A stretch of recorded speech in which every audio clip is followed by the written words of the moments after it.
This is the Aftermarket Radio Network.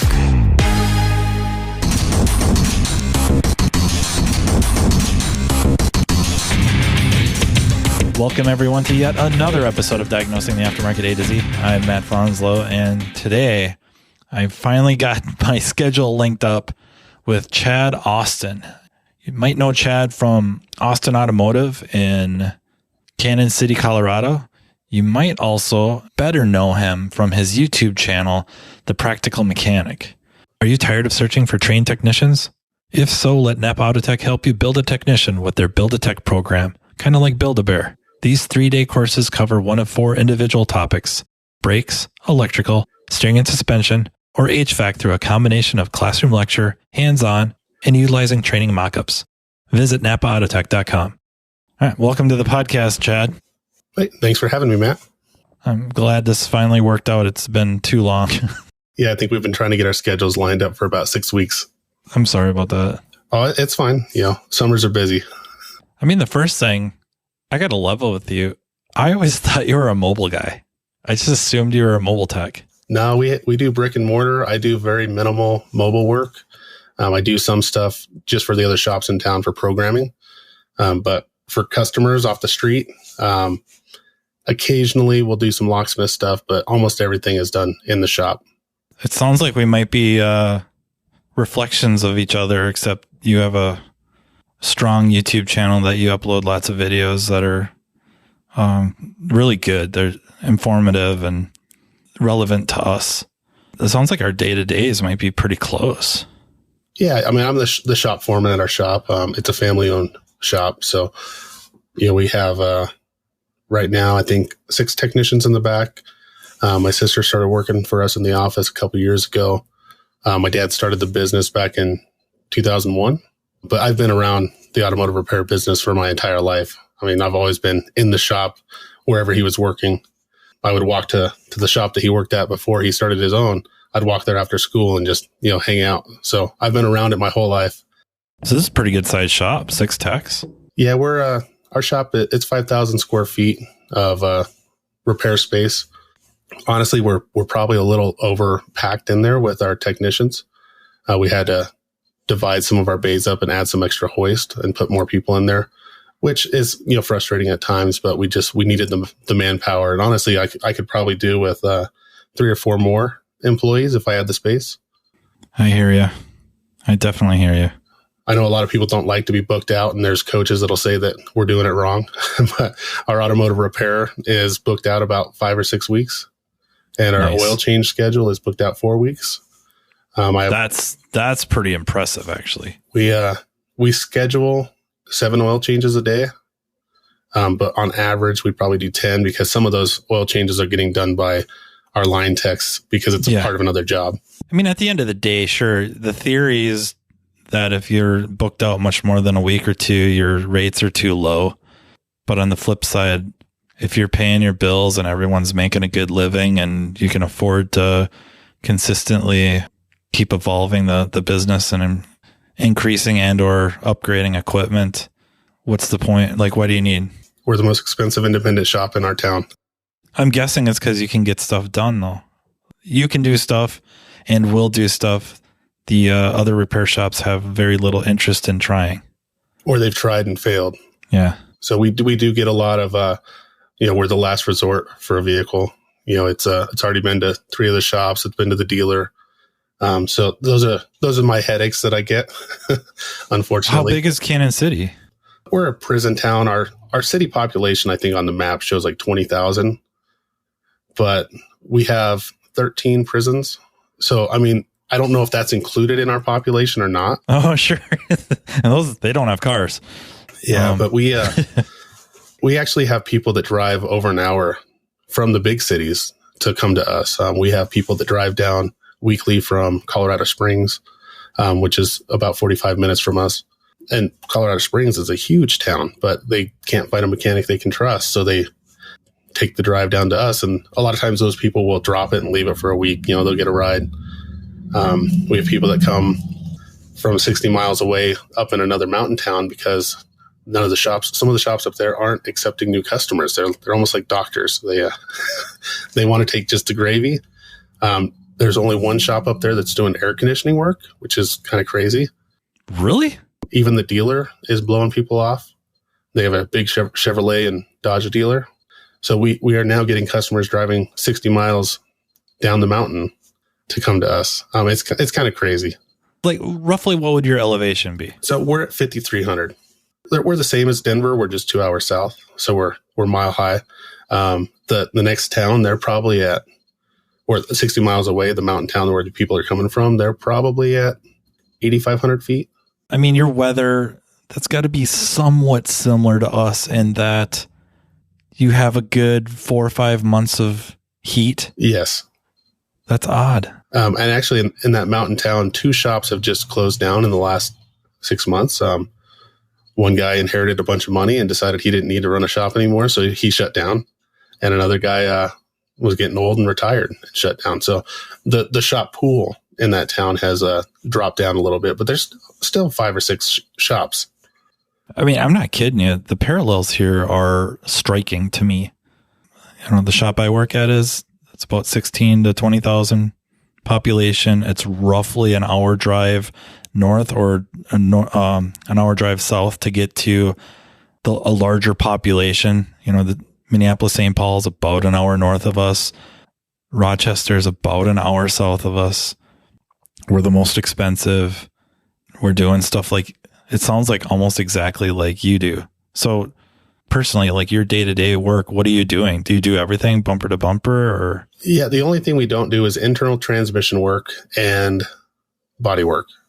Basically, we do everything else. We don't really do a lot of ADAS calibrations. We don't have the space for it yet.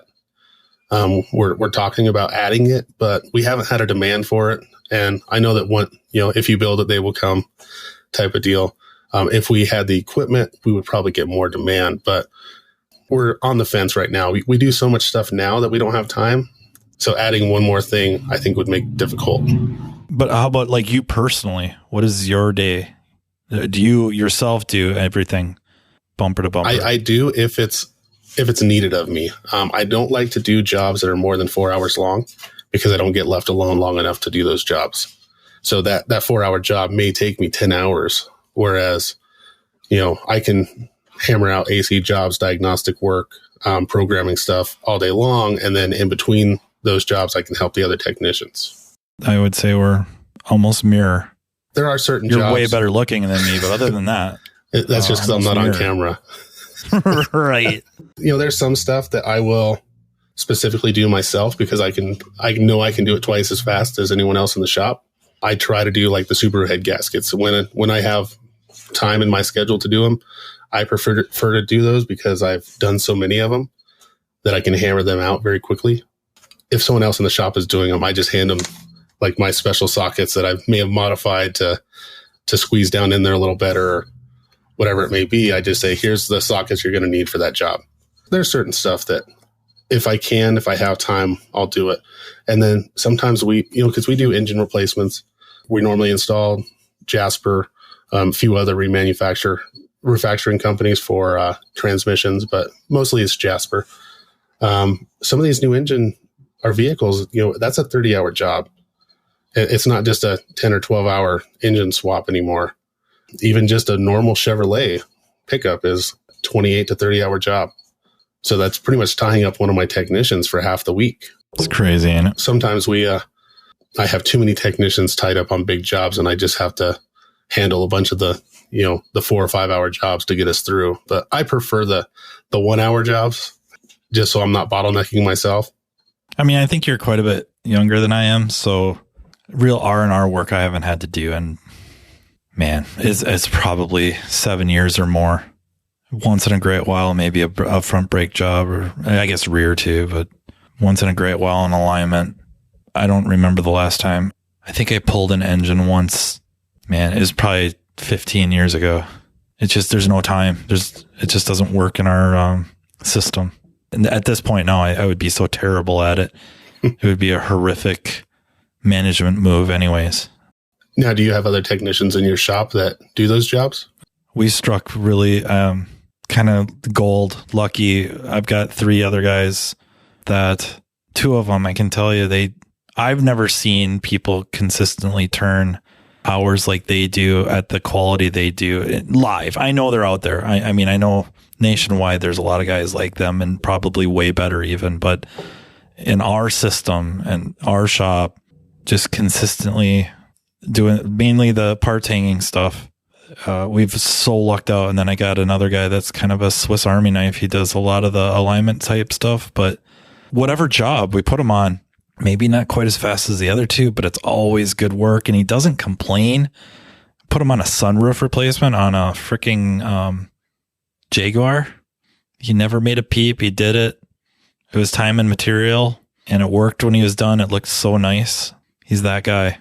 It's taken many, many years to do it, but I don't know what I'd do without them because they really enable me to do the stuff I do. And hopefully I enable them to do the stuff they do. You know, hopefully it's symbiotic.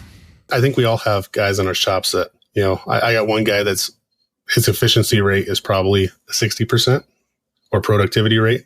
Yep. He does all the stuff that no one else will do or wants to do. Got to have those guys, right? We have a few accounts that we probably wish we didn't have. They're accounts that have been with us since the beginning.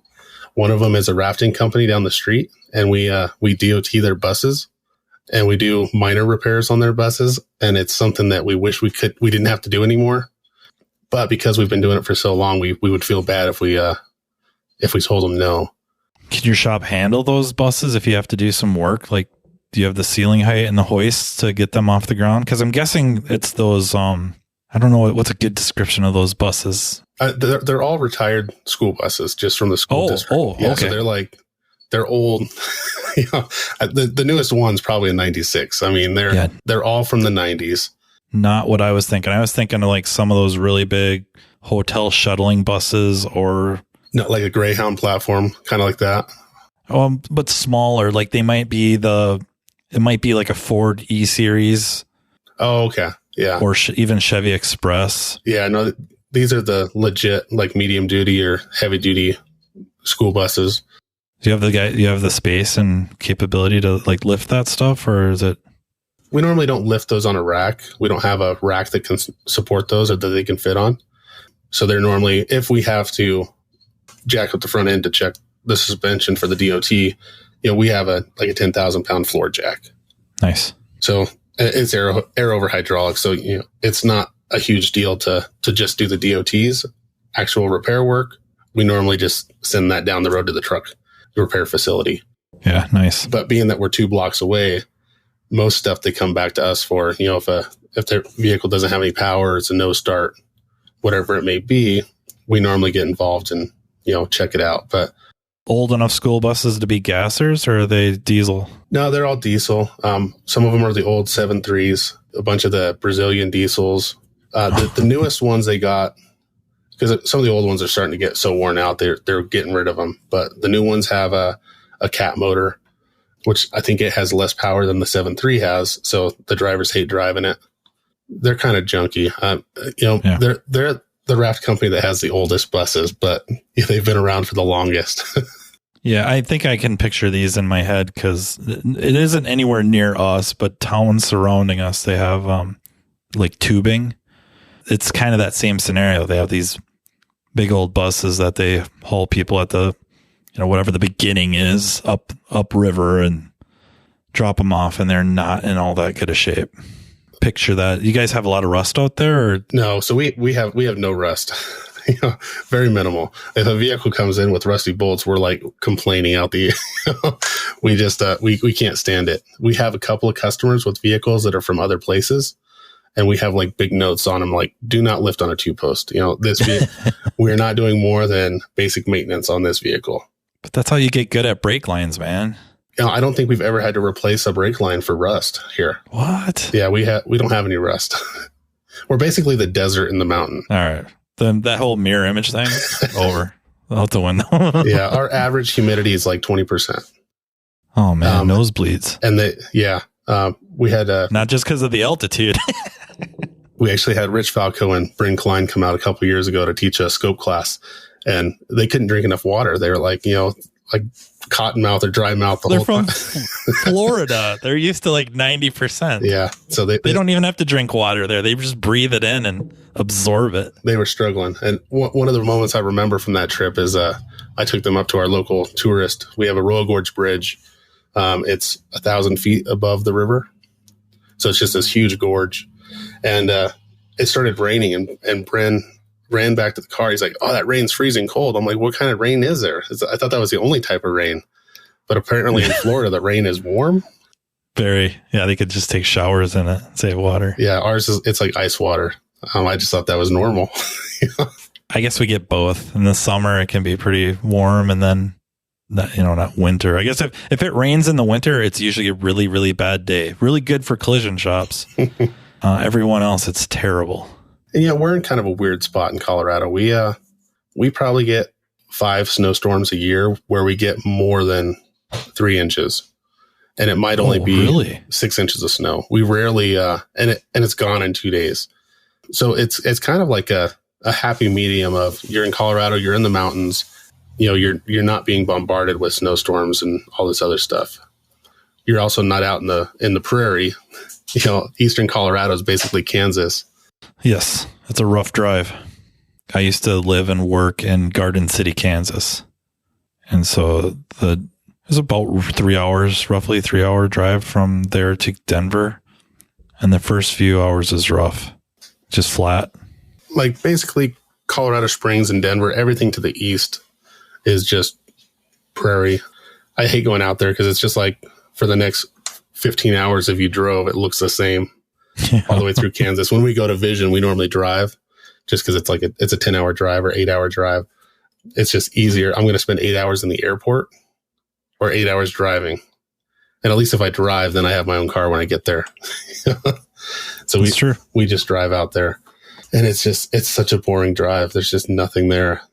Yeah. It probably doesn't really change much until you hit maybe Topeka. And then that's the last, is that roughly 3 hours to Kansas City, roughly? Yeah, something like that. And you always have the wind, so you have to pay attention. You have to, turn your steering wheel about 20 degrees off and go straight down the road. Gas mileage is terrible. Or you go under an underpass and you get out of the wind and your car about changes lanes on you. Yeah. Other than that, I on my day-to-day, I diagnose most vehicles, minor repairs, sensors, solenoids, whatever I diagnose on that vehicle. If it's not a big job, then I'll take care of it. Any programming events I normally take care of. I have one other guy in the shop that is comfortable programming GM, and that's basically it. That's all I've really given him to program.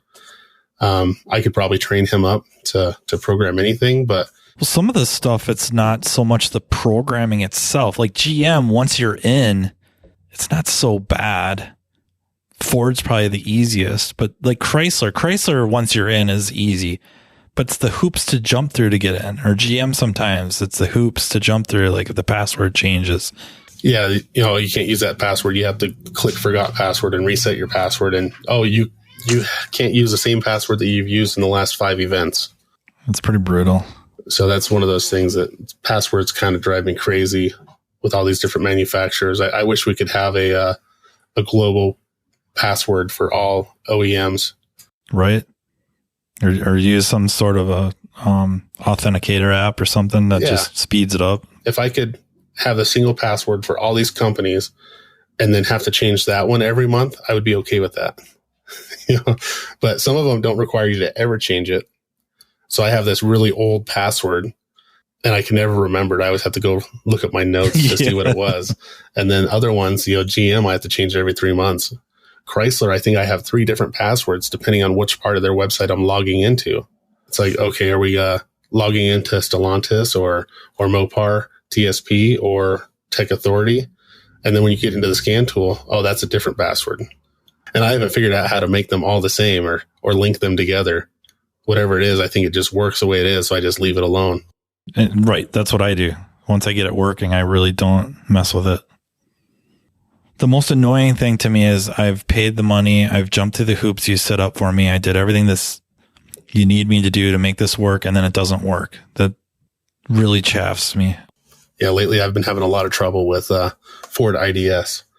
I have a VCM3, I have IDS, full subscription. I swear I struggle for about 20 minutes to get that vehicle to communicate, and then I'm good. It's like I have to reset the VCI over and over and over again, unplug the OBD connector, unplug the USB connector, reconnect it. Now, the other day I did a full hard reset, and it seems to be working okay now, but we'll see. And then other times the software just locks up. I'll go into another screen, and IDS just goes blank, and it won't let me continue, won't let me close it out. So I have to force close it. And I've installed it on 3 different laptops I have, and it responds the same way on all 3. So I don't know if it's a VCI issue or the VCM3, or if it's just that their software is terrible. Man, I'd be really worried about the VCM. I need to call Rotunda, I guess, because I think it has a 2-year warranty, and see if that one is still covered. I guess you could try flip-flopping like USB cables, which you've probably already done. Yeah, I don't have another matching OBD cord for it. Right. I think the MDI2 is probably the same. They look about the same, but I don't have an MDI2. So I thought about just ordering the interface cord and trying that. But I think that it's something wrong in the interface. I probably just need to send it in and get it rebuilt. Yeah. You said you're programming GMs, no MDI2. You're using MDI or a Cardac 3 Plus? Cardac. Nice. It really depends. For most of my programming, I have the Cardac M. I just bought the Cardac Plus 3 from Isaac just because people have better luck with it on the Nissans. So I figured I better have it. We don't do a lot of Nissans. We do, a transmission every 6 months, but most of them have been old enough where they didn't need special programming. But now we're getting to the range where I have to program them. And so far, 2 out of 2, Consult has bricked the module. Oh, geez. And so I have to go in with NERS and recover it. Yep. So that's why I'm like, okay, I need a new interface. The VI3 is not really available unless you want to pay double or triple. Right. It's like PlayStation 5s for a while. Yeah. I just saw a vendor hit a whole stack of VI3s, and he wants $3,600. I'm like, Yikes. I'll pass. Yikes.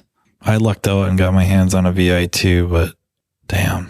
And even then, dealer technicians are struggling to not brick modules, Yeah, they don't really mention that to us, though. When it happens to us, they don't really mention, like, oh, yeah, it's kind of a common problem. Dealer techs are. That seems to get swept under the carpet.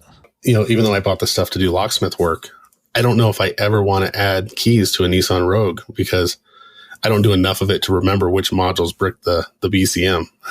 Right. I think I have a cheat sheet somewhere in my Google Drive, but it's just one of those things like, how can you produce this car that your software doesn't work with or that has this weird glitch? Yeah. See, I thought you were mobile a lot because I think my real first introduction to you that I really remember vividly was more in the EEPROM world, or at least a mobilizer. And I think that's why I just made this creative leap that you were a mobile tech. I try not to. I mean, mobile techs that are set up for it, yeah, it's great. When you're not set up for mobile work, it's terrible because I can't remember. Like I get somewhere and it's like, oh, I need that one tool that I didn't bring. Same. Every time. So I'd much rather just do it at the shop where I have all of my tools, all the space. And a lot of stuff, honestly, the immobilizer stuff, the instrument cluster repairs, I do that after we close. Like if someone wants that stuff done, like I need the vehicle for a couple of days because there is no labor guide for that stuff and you don't know what you're going to run into. I don't know if it's good or bad. I mean, fundamentally, it's for me personally, it is probably good that my boss is pretty cool letting me do that stuff on company time and we just bill what we can. But in retrospect, like, just pure math, it should be stuff I did on my own. Like I should have had my setup, especially for like circuit board level stuff, instrument cluster repair stuff. I probably should have had my setup at home and I could just kind of do that and then bill the shop. But I kind of got an office set up at work and, maybe now on GM instrument cluster stuff that I've done a few that we probably do pretty well on now. But there's a while where it was a loss. And that's another thing about doing it at home. Then you have to have a setup to where you can hook a scan tool up to it Yep. and test it. Whereas when I'm at the shop, I just plug it back into the vehicle. It's easier to plug it back into the vehicle and use a scan tool to command the needles to where I want them than it is to actually pin it out on the back of the board. So if you're doing it at home, well, now you have extra time and labor involved, unless you go buy a bunch of connectors from the junkyard for those common instrument clusters. I just like having the vehicle there. I don't blame you one bit. At least for the clusters lately, a lot of times they're just dropping the cluster off. And if I know your make and model between like the Go Diag DLC breakout box and a few of the connectors that I've started to make myself. So Tommy Oliva was telling me about what he's doing with just either buying pigtails or connectors from the dealer, or like you said, the salvage yard. And so I started doing that more and more. There's some stuff from like, I don't know if Bench Force makes them for clusters. They have them for modules for sure. Bought a couple of those. I also don't want to imply that I do this a lot. Maybe at GM instrument clusters, I probably do them a few a month, but like actual module cloning and bench programming and all that, I would not want to exaggerate. It's not that often. I'm tooled up like I probably do, but it's really I'm anticipating doing this more and more often. Yeah, I have a lot of the tooling as well. And honestly, I've probably only programmed 3 computers on the bench. It's just not something I normally get into. Yeah. EEPROM stuff, I have, the Autel XP400. I have some other interface. I can't remember what it was, like the TL866 or whatever. Oh, yeah. I have one of those. I've never taken it out of the box. I've never plugged it in. I bought this stuff. I've used it once because I went to classes about that. And I'm like, I might need this someday. So I bought it and I've never used it. I have an older KES, programming unit. Yeah. And KTAG. And I don't think I've ever even installed the software, because I haven't had a need for it. And it's one of those things when I do need it, I'm not going to be able to get it to work. Or I'll spend 8 hours messing around with it. It's really a struggle because like there's money to be made at that. But at the same time, I could do an AC job and make more money and not even have to think about it, or program a vehicle, just regular programming, and make more money and not have to think about it and not have to, other than trying to get, TechLine Connect to work or whatever it may be. There's easier ways to make money for me than going the EEPROM route. Definitely. But there's some guys that love EEPROM and they have it figured out and they have all the information in their head and they can just go and go and go and they can make money at it. They can charge someone $300 to reset a module or make a used module blank so you can use it in another vehicle. And I don't know what the going rate is for that, honestly. It seems like most of them are $150 to $300 depending on what's being done. And they can do it because they do it all day long. Yeah, exactly. Or when they started it, it worked out that they got enough of it, or were in a situation where they could go and pick up a bunch of modules from either shops or salvage yards and practice. I'm like you. I went to a class or two and it's kind of like, I think this is going to be something to prepare for. And I want to be that, either that guy or that shop that can do this, can offer this service to other repair shops. Like a lot of what we do, a lot of my strategy is not just to help the customers at our front counter, but also the surrounding repair shops to offer services to them to help them out too. Many of these purchases are anticipatory, and like you, I would spend a lot of time just even getting set up to do it before I actually can do the job.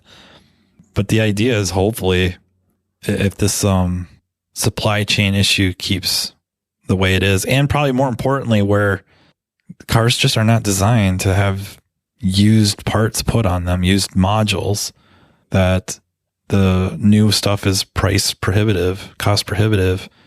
The used ones may remain affordable, but I don't know, that may backfire on us too, because you got the bigger companies that repair modules or prepare used modules for use, borderline plug and play, or at least virginized they're buying up a lot of these inventories, driving the prices up, so they become cost prohibitive too. So this whole idea of mine may backfire. And honestly, I don't know how they get away with it. I think there needs to be some legislation or government step in. I know the right to repair stuff is always a big fight, but just the electronic waste, I think they need to make these modules, even if you have to have a VSP to put a used module in a vehicle, they need to have a way that we can use a used module legitimately and not have to buy third-party software or crack it open and jumper boot pins and change the bootloader or use specialized tools like IO terminal. It needs to be a factory-supported method for these used modules. And I've seen people use I've seen videos of the GM engineering software. Yeah. DPS or something like that. Yeah. I don't know anything about that. No, that's above my I know the pay grade. name. Yeah. Yeah. I know the name and I know people that use it and have it. I don't have it. And they can go in and they can change the VIN number on used modules and they can go in and reset modules that are kind of bricked. So the tools are there, but I've heard that that's one of those super complicated softwares. That's what I was just going to say is, you can go and find it online. Great. You order it. Now you have it. But you can't use it. Yeah. You don't download the software on a laptop, get whatever listed interface or probably back to some sort of a harness to plug directly to the module pins. And then it's just right there. Click this button to rewrite VIN, click this button to copy, and this button to paste. I don't think it's like that at all. From what I saw, it looked like it was all code.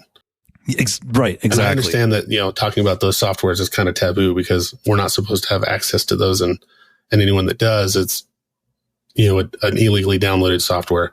But seeing videos of it on the internet, I know that it is possible to use a used module in that vehicle using GM software. Yeah. They just don't give us access to it. Yep. All it does is create a lot of electronic waste. And that's where I agree with you wholeheartedly that from the OE level, the manufacturer level, that for us to be able to get VSP credentials or some sort of a credential, and VSP makes the most sense because of the background checks and all that, that would gain us access to this stuff to be able to do this stuff legitimately. We're not doing it to take advantage of a customer or the corporation or the manufacturer. We're doing it because we want to fix the car. Yeah, that's where I agree with you.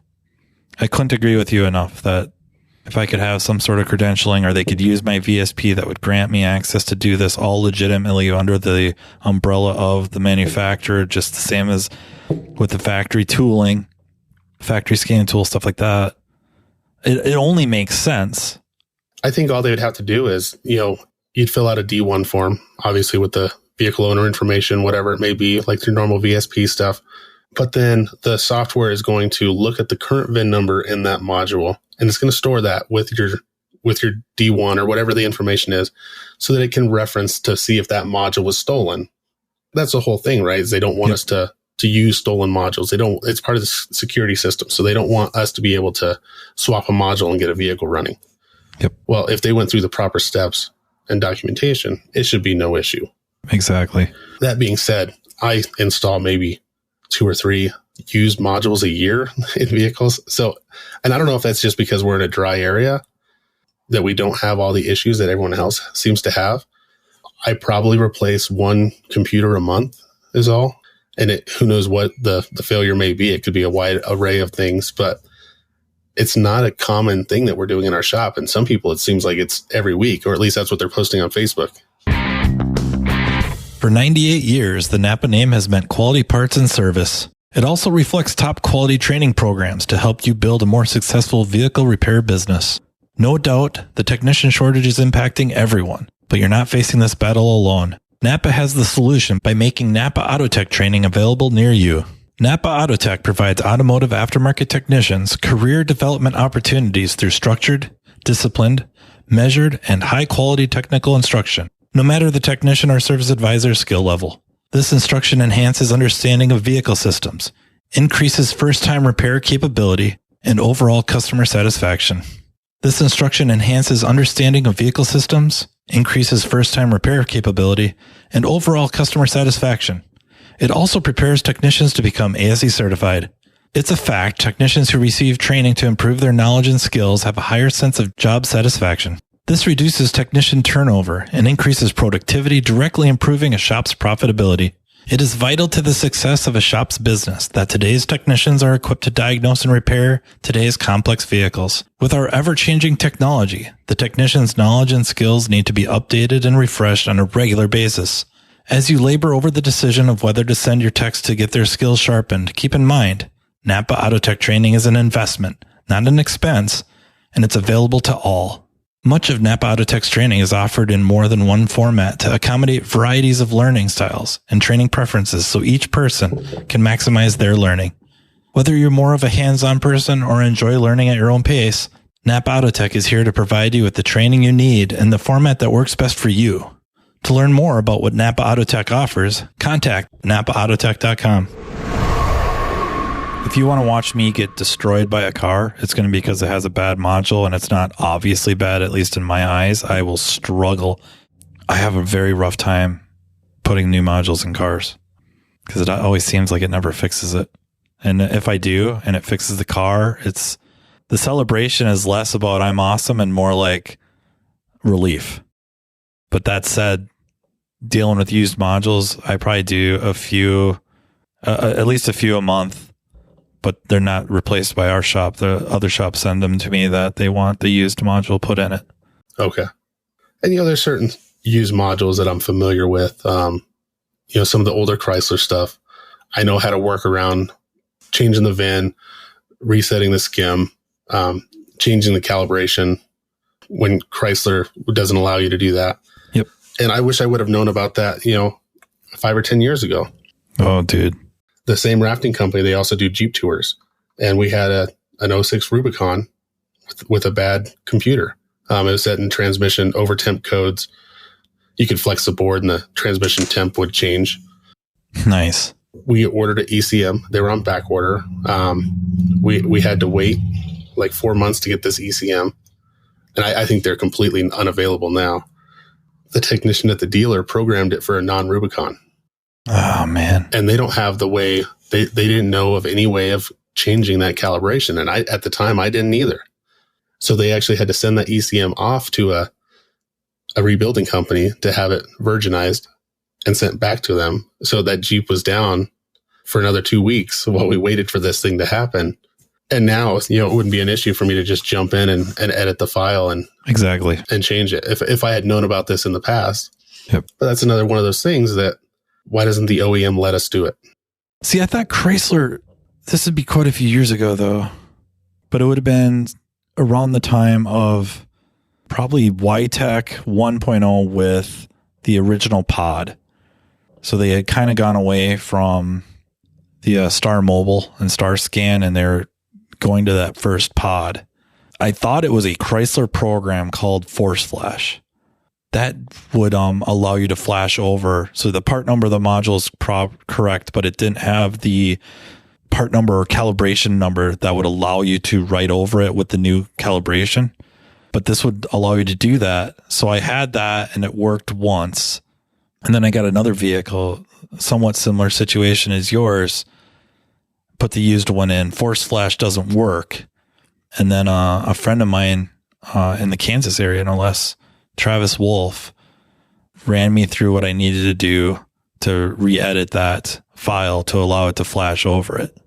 But yeah, I had to do that all J. That was not with the factory software. I should say it wasn't with the factory software. Yeah, I still had to use a JBox to correct those used modules. But yep. It looks like there's some new software coming out soon on the market that may allow us to do those a little bit easier. Nice. It's one of those things that when you're a shop that tries to do everything because you don't want to send your customers somewhere else, you kind of have to dabble in all of it. And all of it's not going to be a moneymaker. A lot of it you're going to lose money on, but you're going to keep that customer at your shop. And that's probably why we have the reputation we have and why we're booked out as far as we are, because we're the shop that can do it all in some way or some form. We'll get the job done. Yeah, it's along the same argument of, why buy this tool? It wouldn't even have to be a scan tool, right? Why buy this cam alignment tool set?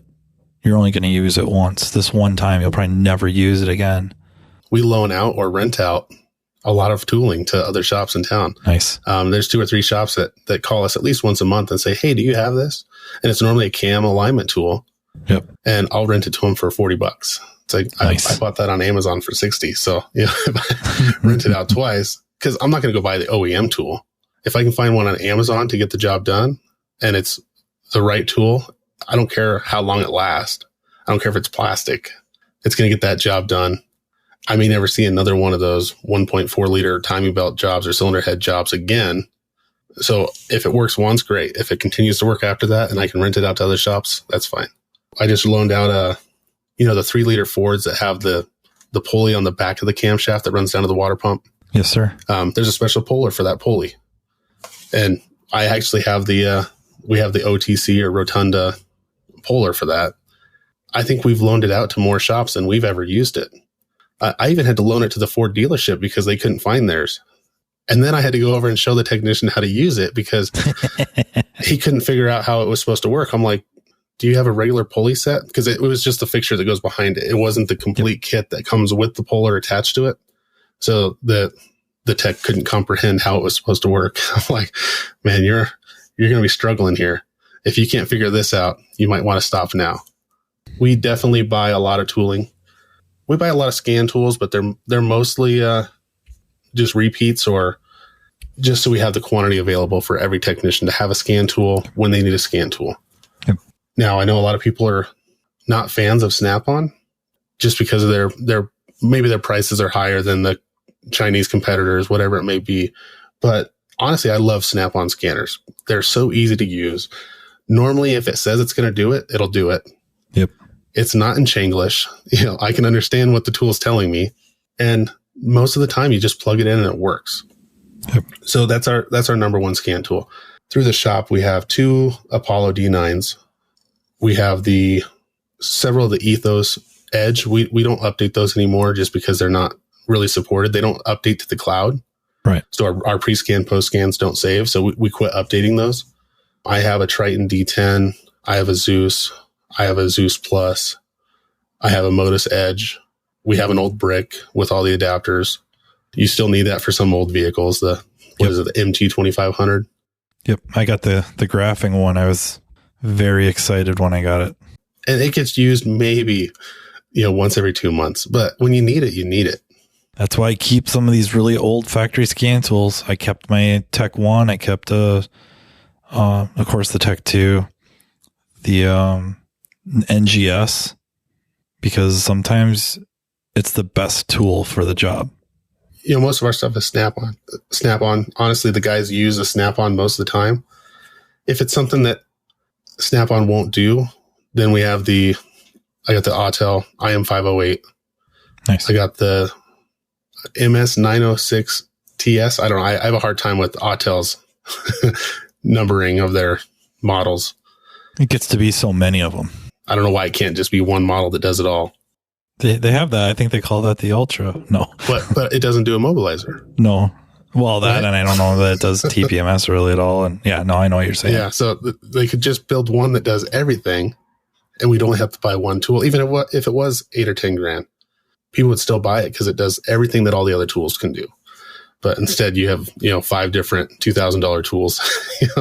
But it is what it is. We have several. I like having multiple versions of the tool. I really like when the Autel 508 came out with the diagnostic package. Yep. Yeah, that was nice. It can kind of function as that because a lot of times when you're programming keys, you still have to go back with another tool to do another function on the diagnostic side. So now you can use the same tool for that. Exactly. And then I have the Launch Torque Link, the Launch Torque 5 maybe. So I have 2 different launch devices there. OEM, I have factory GM, Ford, Chrysler, Toyota, Honda, Subaru. We see a lot of Subarus. I know some people don't see a lot of Subarus, and they're like, yeah, we got like 2 people in our town that own them. In the Rocky Mountains, they are everywhere. I probably on a daily basis have 3 Subarus coming in for oil changes, and then probably one other one coming in for repair. So it just makes sense to have a good assortment of scan tools for that. Yeah. So like SSM 3 and 4. Yeah. I don't have the interface to use 3. I think I got a cricket. So we're going to have to listen to that in the background. But yeah, SSM 3 installs when you install SSM 4. Mm-hmm. But you can only use SSM 3 with the Subaru diagnostic interface, the SDI, or the Denso DSTI. And that's probably what I'll end up getting is a DSTI, just because it works with Honda as well. It's just not high in my priority list because aftermarket scan tools work great on Subarus. So I rarely have to go in to the factory tool. But there's things with the factory tool, just like IDS. It shows mode 6 data for that vehicle really, really well. And it just lays it out. And actually, Subaru will update live. So as those, I don't know if it just constantly refreshes itself, but if you clear learn values on a Subaru and have the factory scan tool plugged in and pull up mode 6 data and go drive it, you can watch those PIDs populate. Yeah, the cam learned values. Mm-hmm. Nice. Yeah, we see some Subaru, but there's been a couple times I think I've really contemplated getting select monitor, but there's other stuff I'd probably get first, though. And honestly, the launch scan tool or the Autel both emulate it pretty well. Yeah. That it's probably not necessary. That's what I was just going to say is, like you said, that the aftermarkets do really, really well.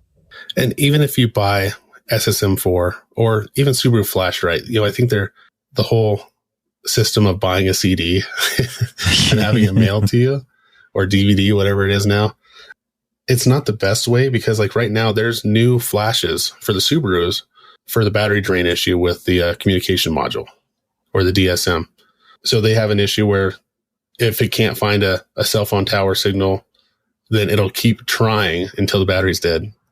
And that's a big issue on the ones that have the 3G boxes in them because 3G antennas are kind of going away. So they'll just keep trying to get that signal. Well, Subaru came out with reflashes for those vehicles, but I don't even think they're in the newest CD. I mean, I guess they might be in the one that just came out. The one that I have that's, 6 or 8 months old, those flashes aren't in there. Whereas if it was an online based system, we'd have those flash availability as soon as it comes out. Yep. That's crazy. The latest not on the disc yet. And then I know we had talked a little bit briefly in our messages about what we were going to discuss. And, we talked about the air conditioning stuff. That was the very next thing I was going to bring up because you invited me into a group.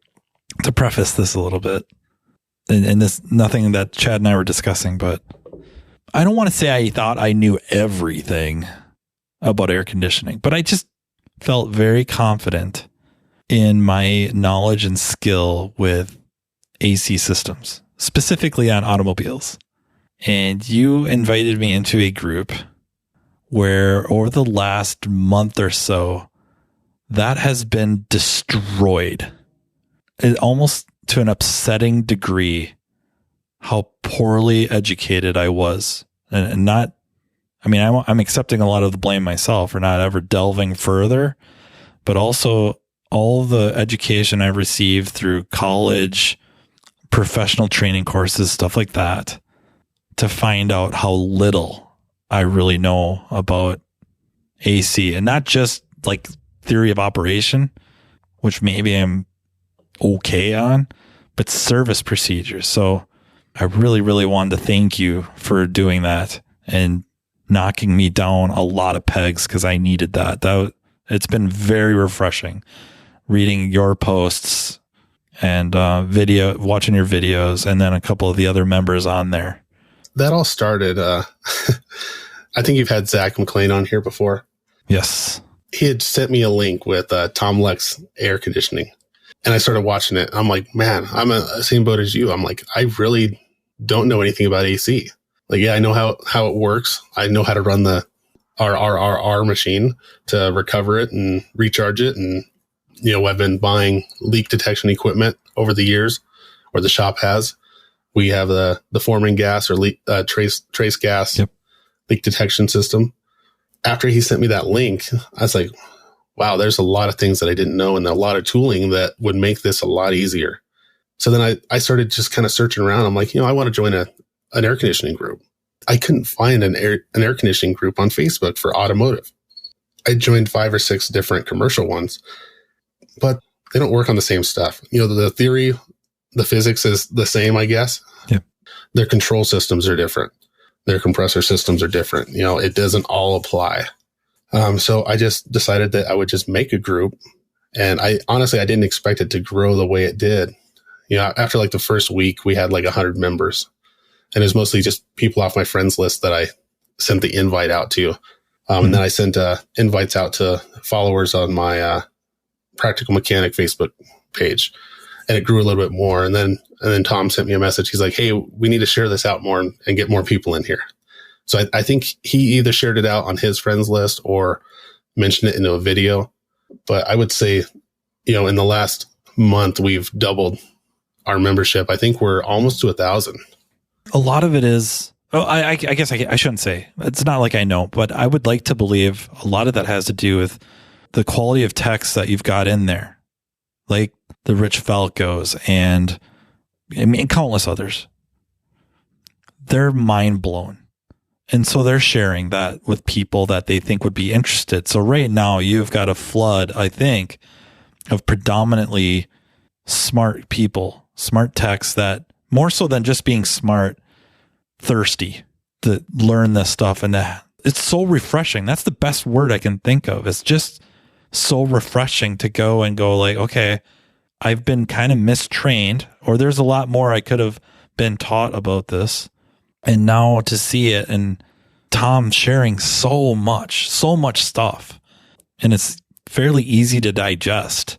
I don't know. It's the first thing that comes to mind is just thank you, and to urge people to look that up and join, to find, if they're not watching your YouTube channel, to find the Practical Mechanic on YouTube, start watching that. And then is it under Tom Lech, Lech, or Lech Air, Lech Air on YouTube? Yeah, I think either way you search it, it'll come up. I think it's under Tom Lech, Lech. That's how I found it. Not Lech. I said Lech. It's Lech. Sorry. His post in our group, he does voice to text. Mm-hmm. Yep. So sometimes you have to read between the lines. You have to read it twice to understand it. But, he's a busy guy. He's in San Francisco, maybe? San Francisco sounds right. And he's, all he does is mobile AC on automobiles. Yeah. Every once in a while, he'll post about commercial air. His son has a commercial air business as well.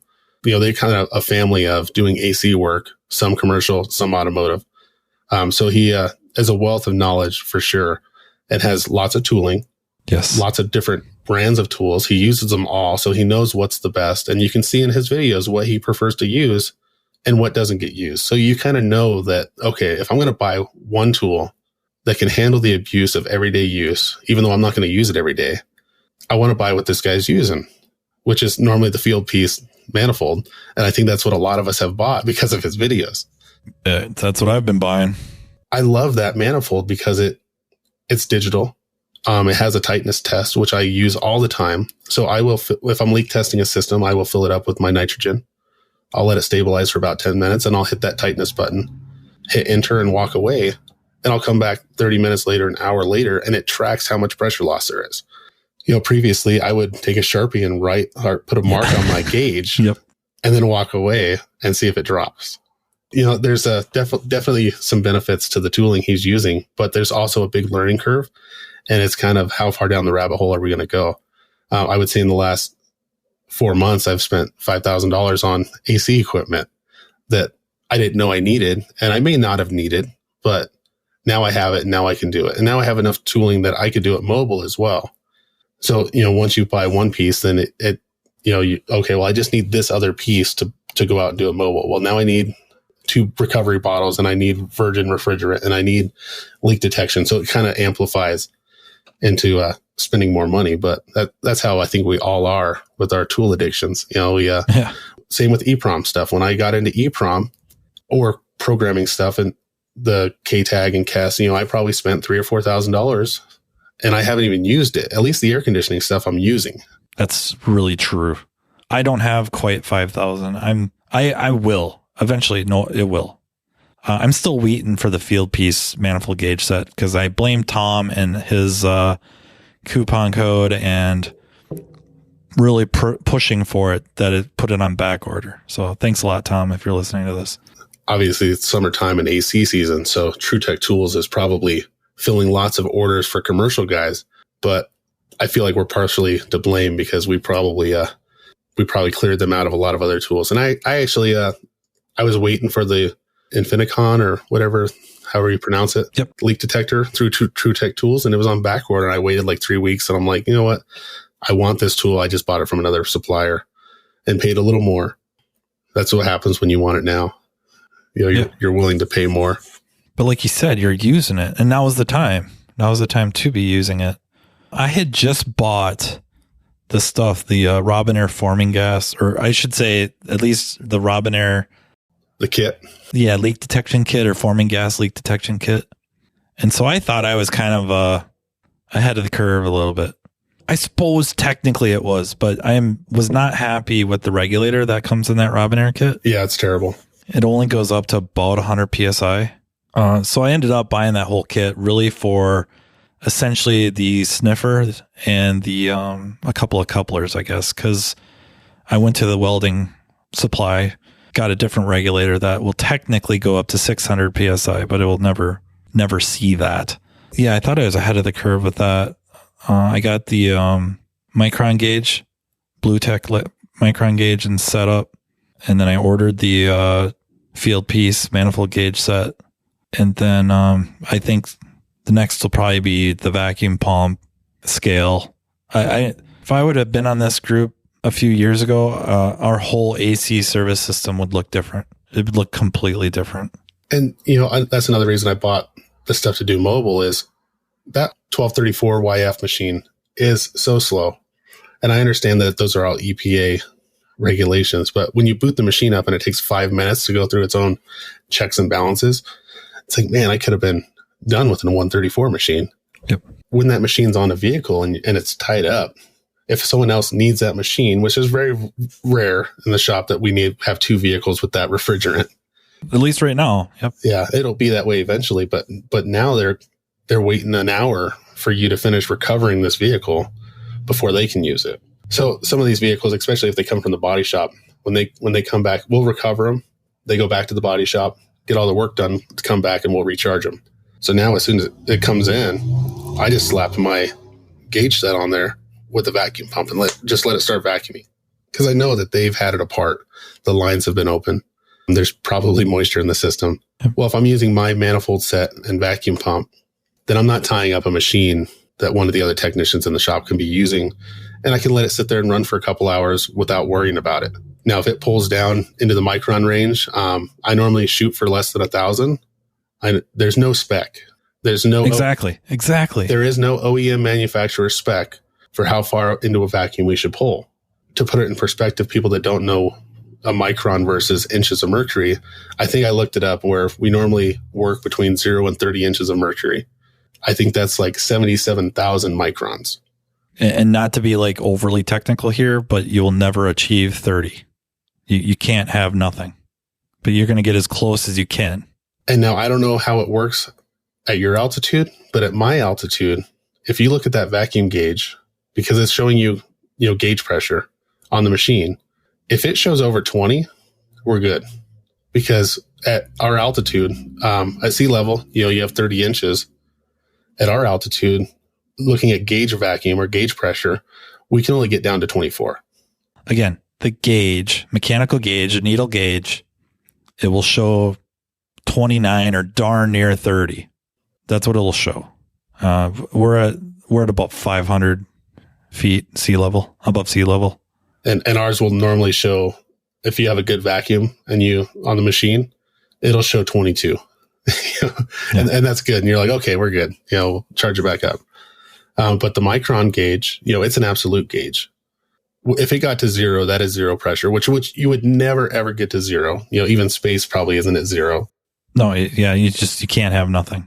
But there's a lot of those, most vehicles I try to get below 500, but if I get below 1,000, I'm happy. Nice. But at the same time, there is no literature in automotive air conditioning that says what you should get down to. And all those numbers, I would say that, my gauge starts counting down once it hits like 9,000 It switches from inches of mercury to microns. Mm-hmm. And that's probably all after that, 29-inch mark on your gauge is that it starts counting down the microns. So you can really tell, that level of resolution with the microns versus inches of mercury. If I get below 1,000, I'll let it run for another 20 minutes, see if it drops down further. If it's not, and I'm in a hurry, then I'll kill it then and charge it up. When I first started, I was letting it run longer just to try and get it down to that lower amount, but I was just wasting time really because the manufacturers don't require that. They don't have a spec for that. New compressors, they tell you to vacuum them for 45 minutes or whatever it may be, whatever the card says in the box with your compressor. But there's no measurement given. They just want you to vacuum it for a set amount of time. Where some vehicles, I'll pull them down into a vacuum with the micron gauge and they'll pull down to 500 in 2 minutes. And you're like, okay, we're good. There's no moisture in this system. There's no air left in the system. I don't have to wait another, 20 minutes or 2 hours, whatever it may be. I can just charge it. And that's probably one benefit of living in an area that's in the desert.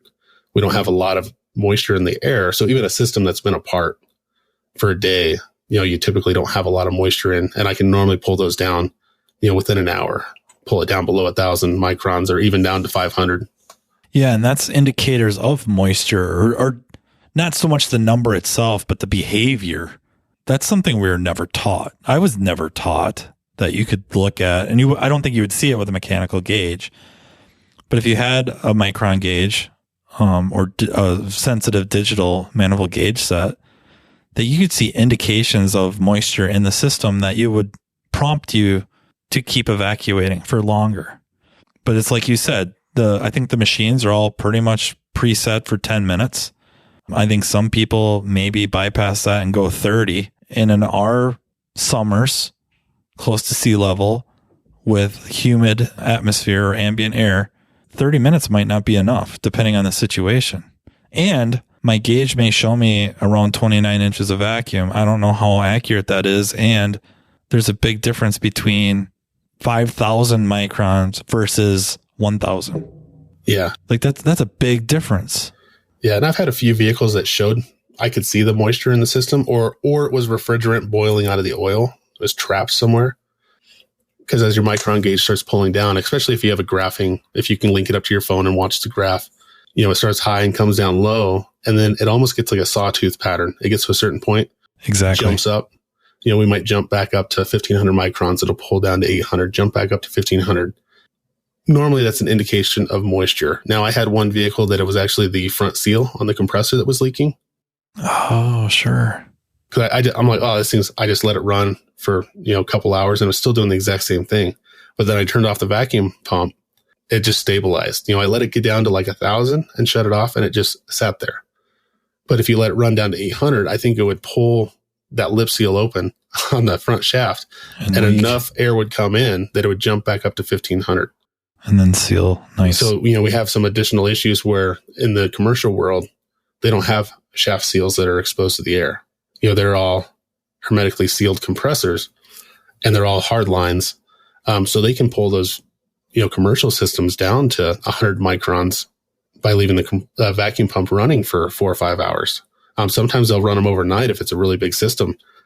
Tom, he leaves his equipment on rooftops running all the time. And I'm like, man, that would like kill my Robinair machine if I just left it running all night on a vacuum.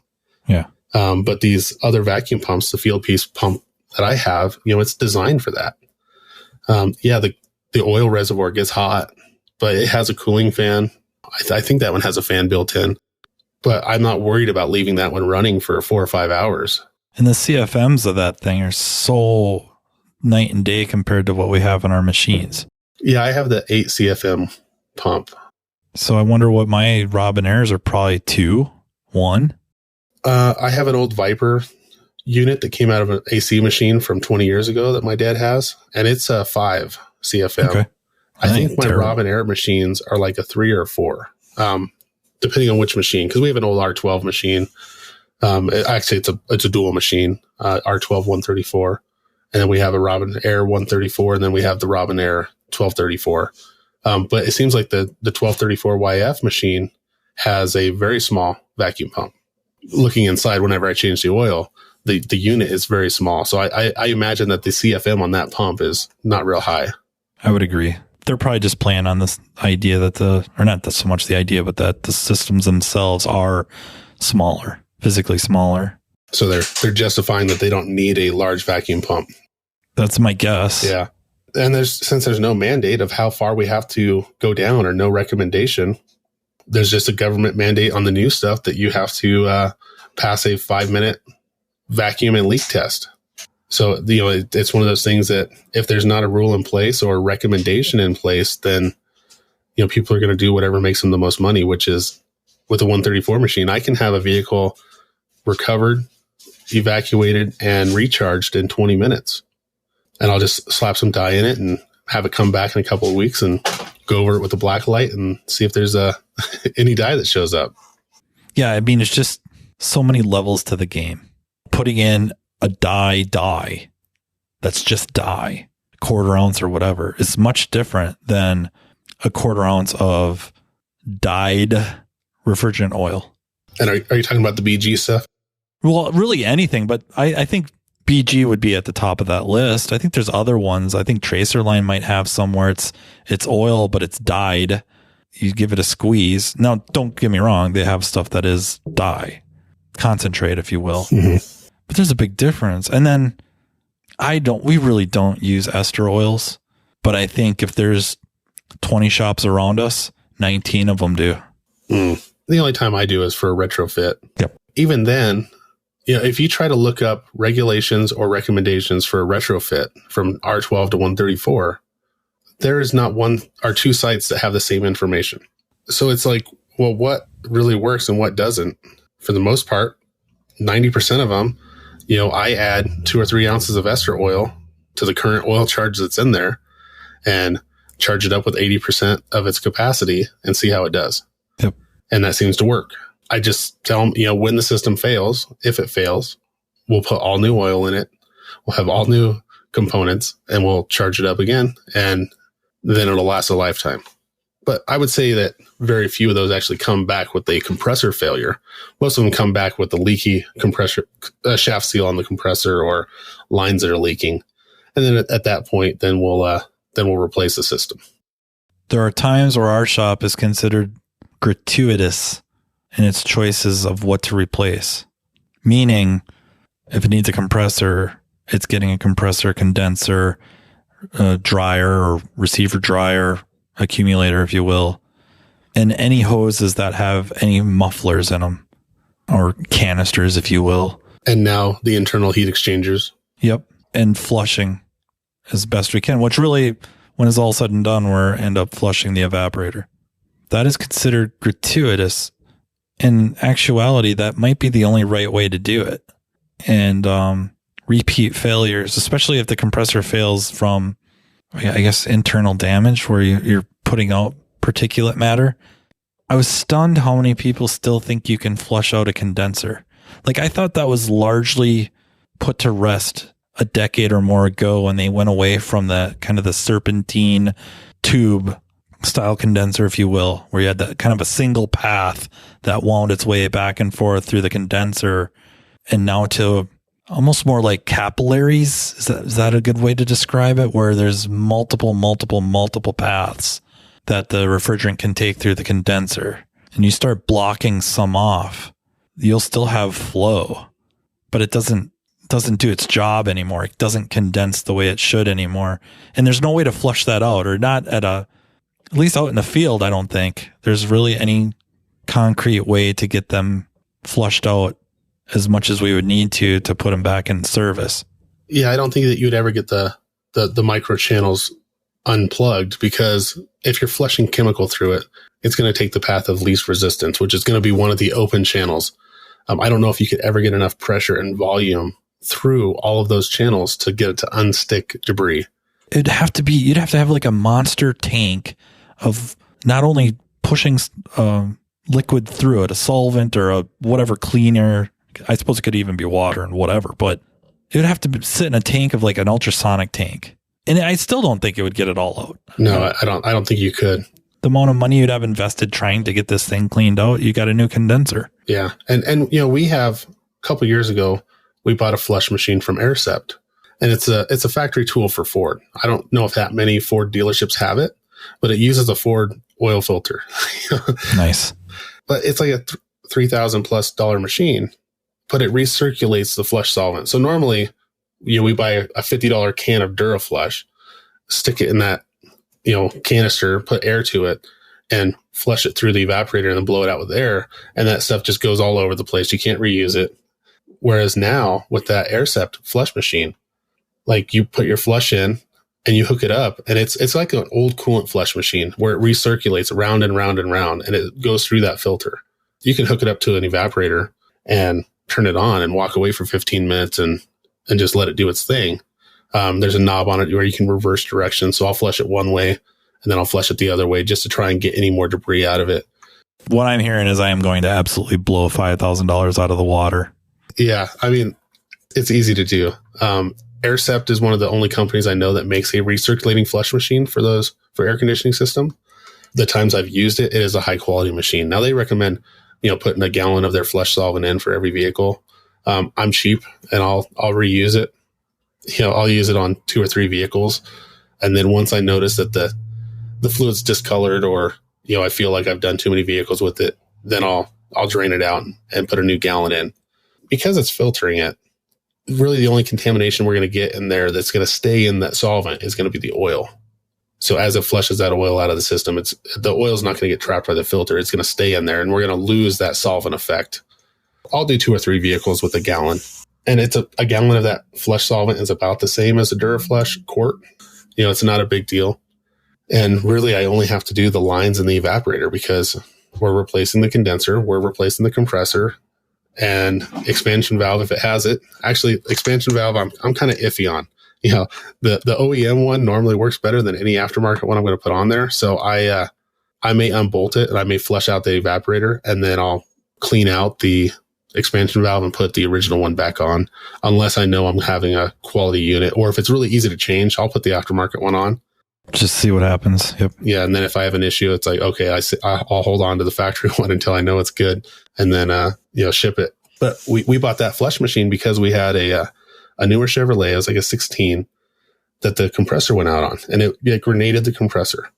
We replaced the compressor, expansion valve, and the condenser, and it lasted less than a week, and it stopped cooling. Now, it didn't grenade the compressor, but it stopped cooling. And I think that was a variable compressor as well.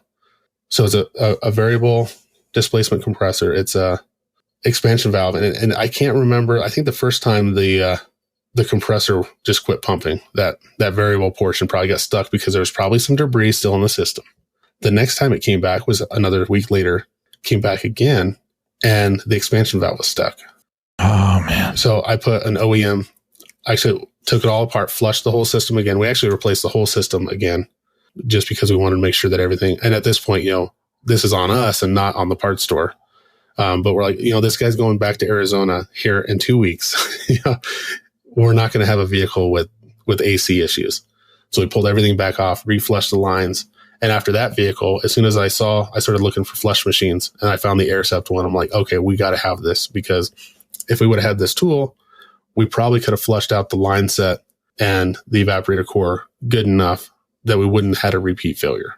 But then again, with aftermarket parts, who knows, it could have been a complete coincidence that this system had a failure beforehand, and we could have just been getting junk parts. You don't really know.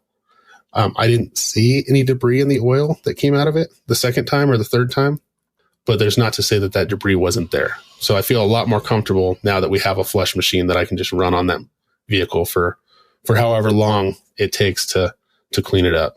I just watched a webinar, and it was through Max Air, I believe, but it was about the new electric vehicles and their air conditioning systems. And it kind of blew me away of how expensive these systems are going to be to replace. One of their case study vehicles or demonstration vehicles was a new BMW electric vehicle. The first condenser is actually in the dash. Interesting. So it goes from the compressor straight to a condenser that's in the dash, because it's a heat pump as well. Yep. So they're using that condenser for the heat pump section. But when you're not using, there's no demand for heat. It just has a flapper that closes off that condenser. So that condenser, that 300-degree condenser is sitting there in the dash with no airflow over it. And then it goes back out to some switching valves and goes to the front condenser. And then it goes back to the evaporator core for cooling. So if you have a compressor failure, the first place that debris is going to go is straight into the dash. So where most of these vehicles, we were getting away with not changing the evaporator because the condenser and the filter were going to catch everything. Well, now the first place that debris is going to go is into the dash unit. Even the evaporator cores, a lot of these manufacturers are going with micro-channel evaporators. Well, we can't flush those. So I think we're going to get to the point where vehicles, when they come in with an AC system failure, it's going to be $5,000 or $6,000 because everything is going to be replaced. Some of these vehicles have 5 expansion valves on them now. Good gracious. They'll have like that BMW, I think, had 5 of them, and 4 of them were electronic shutoff valves as well. So they could direct the refrigerant where they wanted to go.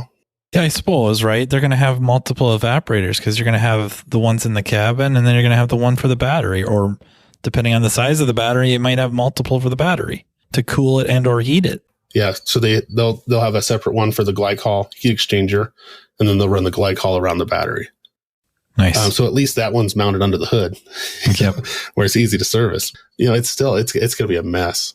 There's going to be more vehicles that are totaled out for AC system failures because an electric vehicle, you're not going to be able to drive it. The AC doesn't work.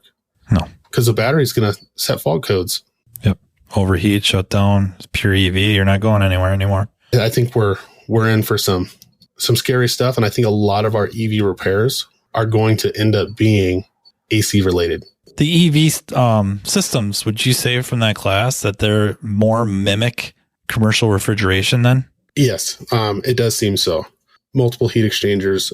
A lot of them, the compressor's not, because it's electric, the compressor's not mounted on the engine. So they're running hard lines to everything. So we have fewer rubber lines, fewer failure points there. And then it's not been passed in the US yet, but someone posted in our AC group already, a Canadian electric vehicle. I don't know if it's Volkswagen or BMW, but it was running CO2. Yeah, I've heard about that for a long time. It just doesn't seem to manifest itself. I know it was running up against 1234 YF, and I don't know why they went with YF. If it's just the pressures they're running with CO2 freaks people out, I don't know. I think that's what it is. Okay. I don't know what the static pressure is of CO2, but I think it's around 800, with normal temperatures. So you're going to be operating a system that's probably going to be 400 to 1600 psi. So that didn't really make sense when we had rubber lines. Yep. But now that we're running, we can hard mount a compressor somewhere. I mean, it may be rubber mounted, but there's going to be limited flexibility. Then they could run even braided lines off of that compressor to handle that pressure. And then the rest of it's going to be hard lines throughout the entire system. Yeah. And that's another thing that blows my mind as well, is they don't have a way to recover that refrigerant. They want you to vent it to the atmosphere, which is fine because it's CO2. Well, are you venting it from the low side or the high side? Because the high side typically has more oil in it. As you vent it from the low side, is there still going to be oil that's coming out of that? So do you need a filter unit to catch the oil to measure it? Yep. How do you know how low the system was if you're venting it? You got an aerosol oil of what the hell it's made out of. I judge my leak size by how much refrigerant I recover from a vehicle. If it holds a pound and I recover half a pound and it was charged last year, I'm like, okay, I need to find this leak because it's going to be down to 50% capacity again within a year. Well, if you're venting the refrigerant to the atmosphere, then you have no idea how much was in there to begin with. So you don't know if you had a leak or not. But as far as I know, they don't have any recovery units for CO2 in the automotive industry. So you're back to like the a la carte building your own system with a scale. Yeah, we will be equipped for, because I don't know if our units are rated for that kind of pressure, but I know that commercial refrigerant, a lot of those guys use CO2. And I think that's R744. Yeah, you're right. So, we just have to make sure that our equipment was rated for or had that in the compatible refrigerant list. It's going to be a mess. So that's just one of the reasons why I've been devoting all my time this summer to air conditioning research and trying to stay ahead of the curve. Cause I feel like EEPROM stuff, like we discussed earlier, I'm behind the curve on that. There's guys that are out there doing it better than I can. I can't comprehend and retain enough information to do that effectively. There may be something else that I can get ahead of the curve and be prepared for when it comes out. Because we will be in shock when that first vehicle comes in and has a refrigerant that we're not used to. I have dedicated more time to AC than I would have ever imagined. I mean, this is such a blind shot. Just never saw it coming. Like subcooling, superheat, never heard of it before. Like you said, it's kind of refreshing because we get tired of electrical. That's all we see is electrical issues, computer programming issues, EEPROM issues, and it's all computer-based stuff. Yep. Very few people are talking about engine internal or transmission internal stuff because we don't deal with it that often. But AC, we work on all the time, and we just do it the way we've been taught. And it's not necessarily the best way to do it. And there's so much more information to be understood or researched or developed. And there's a lot of training out there. Now, most of that training is commercial stuff, but it still applies. The physics are similar. So yeah, I've all summer long, I've dedicated most of my time to AC education until like the last probably 3 weeks. I think I hit the burnout stage where I'm like, okay, no more YouTube videos on AC. I say that sometimes, but then you or Tom link a video and I end up watching it a few times. And a lot of it's out of I watch a lot of it. I'm frustrated, and I'm not frustrated with you or Tom or anybody in that group, but I am frustrated with, I just feel like I was so miseducated. It's almost like high school again, where sometimes there's a lot of stuff you learn, or honestly college, right? I guess so much stuff we learned in auto shop classes that get into the profession and realize that you were misguided. But this is just so blatant. I think it's blatant, and it's the theory and the practices are old. They're from early refrigeration days. These testing practices and diagnostic practices, well, I guess which would be testing practices. These testing practices are still relevant now, and we were never taught it. Yeah, and the systems really haven't changed until recent years with the hybrids and the electrics. Everything's been kind of the same. So I feel like they've okay, well, that's the same. Just keep doing the same old thing. And they never thought that we wanted to learn or needed to learn the down and dirty of it. It's almost like going through a lot of electrical training and practicing electrical repair and diagnostics regularly and finding out that you could have been testing current the whole time, like directly, rather than inferring or something like that. Rather than calculating it all out with Ohm's law. Yeah, and then having somebody tell you well, yeah, we were doing this 50 freaking years ago. I don't know why you guys haven't been testing current. It's like, I didn't even know you could. I have to buy this meter. I have to buy this probe. I could be testing current directly. Yeah.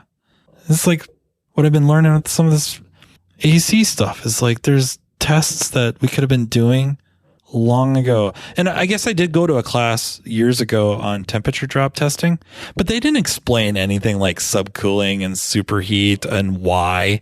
They just kind of had some ranges like, why don't you buy this 4-channel, thermocouple meter, and you clip it here on the condenser, here and here on the condenser inlet and outlet, and here on the evaporator inlet and outlet.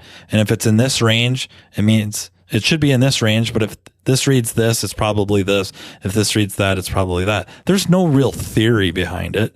And since the manufacturers don't give us that information, we really don't know what's good. Exactly. That's the hard part is, now we have the equipment to do it because the last 3 months, we've been, buying this stuff and hook it up to a car. You're like, is that good or is that not? I do that all the time. Anyways. Should I have 20 degrees of subcooling across that condenser? It really doesn't matter what it is. If I plug something in, and is that good or bad? I mean, at least now we can see what it is. And maybe if we're having, I guess I haven't had any vehicles that have had issues that I've been trying to diagnose since I got the equipment. So I haven't been able to use the equipment to diagnose an issue. See, that by itself justifies buying the equipment. That's like when I buy a new scan tool, a lot of times, you never need it. Yeah, buy a factory Nissan scan tool. I haven't needed it for 6 months. It's a genius move. That's why we buy like the Jaguar Land Rover factory tools, is then I don't have to work on that crap. Yeah. Yeah. And when you do, it'll be outdated and you won't be able to use it. It won't work anyways. I try to check it on as many vehicles as I can that I have time for, just so I have a mental picture in my head of what's normal. It's kind of like breaking out the scope for that first vehicle that comes in the door with an issue. If that's the first time you're using that scope, you're going to struggle.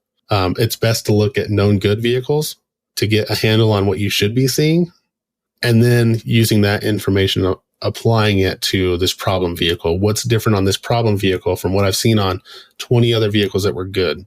So I feel like, I have to start doing that with the AC stuff and looking at these subcooling and superheats and seeing what is normal and what is not.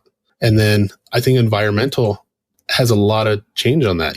Tom is constantly getting vehicles that are, 38, 39 degrees and fogging up, condensing water on the windows. Well, I don't get that in Colorado because I don't have enough relative humidity in the air. And also most of the vehicles that I service are 45 degrees out the vent, and that's good, but I don't have the air density for additional cooling across the condenser, because thinner air, lower humidity, there's a lot of other factors that are hard to make known goods. For years and years and years, training classes, they say, oh, if you have a Ford, your borrow needs to be, 28, 29, 30. Right. My borrow is 24. Yep. My Hertz on the borrow is 143. That's normal. Nice. I have customers that live at 8,000 feet. If they drive down for a drivability issue, if I hook up that scan tool, the borrow is going to be 20 because they haven't done any wide open throttle events or to update it. So I have to go and I have to drive that vehicle and get it to do its updates for that borrow PID before I can diagnose what's going on. A lot of times they don't tell you that in class. We're 156, 158. And it seems like everything for known good values is based on sea level. And I didn't even notice that. Because I wasn't smart enough or didn't absorb enough or hadn't seen enough vehicles in my early years. But later on, I'm like, that's wrong. That's wrong. Yep. I'm never going to get that. Average running vacuum on a vehicle, I'd say an older vehicle, the new vehicles don't have much vacuum, but most vehicles from the 90s to the, mid 2010s, normal manifold vacuum is 15 inches where I live. And people would say, oh, you got cam timing's off or something's wrong. No, that's normal. That's what they all are. It's just normal for us. So I wish there was some known good values, kind of like Hans did with the crankcase pressure Facebook group. But in the air conditioning stuff, I don't think that we're going to be able to apply known good values from region to region or vehicle to vehicle because there's so much difference in the environmental. But I just figure if I can look at enough vehicles with my equipment to know what seems to be normal, then when I do have a problem vehicle in, I think it'll be a little bit easier to diagnose.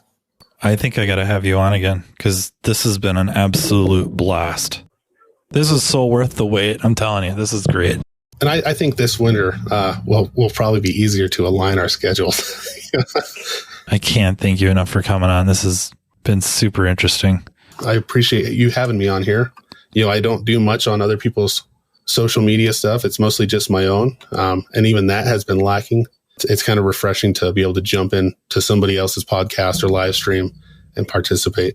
Thank you everyone for listening. If you get a chance, check out Chad's YouTube channel, The Practical Mechanic. Also, if you're on Facebook, check out the Automotive HVAC Technicians group. Yeah. Be prepared to have your mind blown. I'll just warn you outright. It's a terrific, terrific group. Yeah, come in willing to learn and have all your ideas kind of challenged and updated and your wallets emptied. Also, thank you, Aftermarket Radio Network, for allowing me to do this. Thank you to Napa Auto Tech Training for sponsoring. If you have ideas for the podcast or would like to be on, please don't hesitate to reach out to me. I'm pretty easy to find on social media, or you can email me at mattfonslowpodcast@gmail.com. So until next time, take care. You've been listening to Matt Fanslow, diagnosing the aftermarket A to Z on the Aftermarket Radio Network. Follow Matt on your favorite listening app. He's very interested in what you have to say. Let him know what you'd like him to cover and come on the show. Matt is all for advancing the aftermarket. Find Matt Fanslow on social media and connect or on aftermarketradionetwork.com.